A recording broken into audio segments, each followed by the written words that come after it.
Bangkok में BIMSTEC सम्मेलन के दौरान एक महत्वपूर्ण कूटनीतिक घटनाक्रम सामने आया।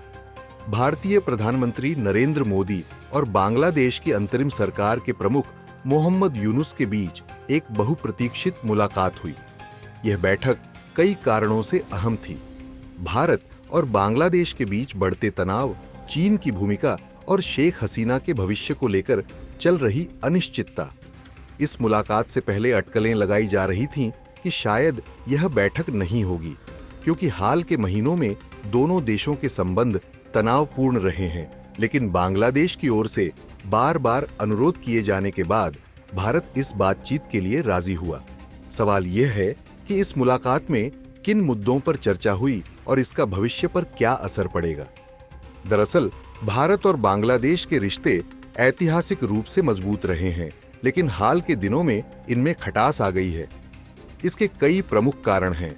बांग्लादेश की पूर्व प्रधानमंत्री शेख हसीना फिलहाल भारत में है। बांग्लादेश में नई अंतरिम सरकार के सत्ता में आने के बाद से यह मुद्दा दोनों देशों के बीच तनाव का एक बड़ा कारण बन गया है।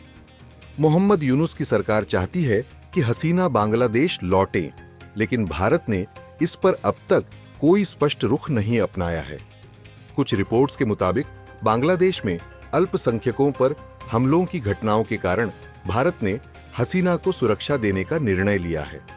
भारत के लिए सिलीगुड़ी कॉरिडोर, जिसे चिकन नेक भी कहा जाता है, सामरिक रूप से बेहद महत्वपूर्ण है। यह संकरा भूभाग भारत के उत्तर पूर्वी राज्यों को मुख्य भूमि से जोड़ता है। यदि बांग्लादेश चीन के करीब जाता है और वहां चीन की सैन्य या व्यापारिक गतिविधियां बढ़ती हैं, तो यह भारत के लिए एक बड़ा सुरक्षा खतरा बन सकता है। भारत नहीं चाहता कि बांग्लादेश में चीन का प्रभाव बढ़े और इसीलिए वह अपने पड़ोसी देश के साथ करीबी संबंध बनाए रखना चाहता है।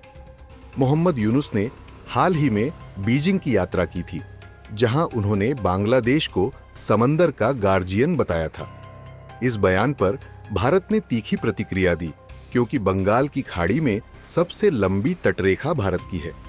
भारतीय विदेश मंत्री S जयशंकर ने साफ कहा कि बंगाल की खाड़ी में भारत की भूमिका सबसे अहम है। यूनुस के इस बयान से संकेत मिलता है कि बांग्लादेश चीन के प्रभाव में आ सकता है, जो भारत के लिए चिंता का विषय है। बांग्लादेश में हिंदू और बौद्ध अल्पसंख्यकों पर बढ़ते हमलों की खबरें आई हैं। भारत ने इस पर चिंता जताई है, लेकिन बांग्लादेश सरकार इसे आंतरिक मामला बता रही है। भारत को डर है कि यदि यह सिलसिला जारी रहा तो इससे बांग्लादेश में अस्थिरता बढ़ेगी और इसका असर भारत पर भी पड़ेगा। यह मुद्दा भी इस बैठक में उठाए जाने की संभावना थी।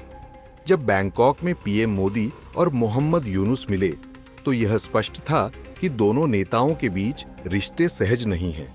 मीडिया में आई तस्वीरों में दोनों नेताओं को हाथ मिलाते हुए देखा गया, लेकिन उनके चेहरे पर गंभीर भाव थे। ऐसा लग रहा था कि यह मुलाकात सिर्फ औपचारिकता के तहत हो रही है। चलिए जानते हैं यूनुस के साथ PM मोदी ने किन मुद्दों पर चर्चा की। दरअसल रिपोर्ट्स के मुताबिक इस बैठक में अलग अलग मुद्दों पर बातचीत हुई। भारत ने साफ कर दिया कि शेख हसीना को किसी भी प्रकार का नुकसान नहीं होने दिया जाएगा। बांग्लादेश चाहता है कि हसीना राजनीति से दूर रहे, लेकिन भारत इस पर कोई सीधा जवाब देने से बच रहा है। भारत ने बांग्लादेश को साफ संदेश दिया कि इस क्षेत्र में किसी बाहरी शक्ति चीन को प्रवेश नहीं दिया जाना चाहिए। भारत ने अपने पूर्वोत्तर राज्यों की सुरक्षा को लेकर अपनी चिंताओं को दोहराया। भारत ने बांग्लादेश से पूछा कि वह चीन के साथ कितनी निकटता चाहता है। यूनुस ने यह कहकर बचाव किया कि बांग्लादेश अपनी स्वतंत्र विदेश नीति पर काम कर रहा है। रिपोर्ट्स के मुताबिक PM मोदी इस बैठक में ज्यादा आक्रामक थे। उन्होंने यूनुस से चीन के साथ बांग्लादेश की बढ़ती नजदीकियों पर सफाई मांगी। यह पहली बार था जब भारत ने इतने खुले रूप में बांग्लादेश की विदेश नीति पर सवाल उठाए। इस बैठक से पहले बिम्स्टेक सम्मेलन के दौरान रात्रि भोज में मोदी और यूनुस को पास पास बैठे देखा गया।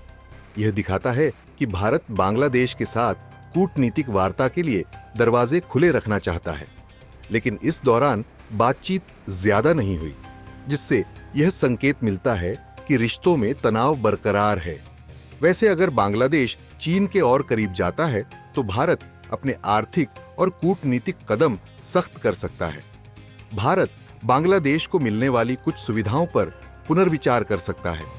बांग्लादेश न तो भारत को नाराज करना चाहता है, न ही चीन को। वह दोनों देशों के साथ संबंध बनाए रखने की कोशिश करेगा। अगर चीन बांग्लादेश में निवेश बढ़ाता है तो भारत के लिए स्थिति और मुश्किल हो सकती है। भारत को अपनी नेबरहुड फर्स्ट नीति को और मजबूत करना होगा। खैर, बैंकॉक में हुई मोदी-यूनुस मुलाकात दक्षिण एशियाई राजनीति में एक महत्वपूर्ण मोड़ साबित हो सकती है। भारत और बांग्लादेश के संबंधों में तनाव बना हुआ है, लेकिन भारत यह सुनिश्चित करना चाहता है कि बांग्लादेश चीन के प्रभाव में न जाए। अब देखने वाली बात यह होगी कि आने वाले दिनों में बांग्लादेश किस दिशा में जाता है। क्या वह भारत के करीब रहेगा या फिर चीन की ओर झुकेगा? आप भी अपनी राय कमेंट करके जरूर बताएं।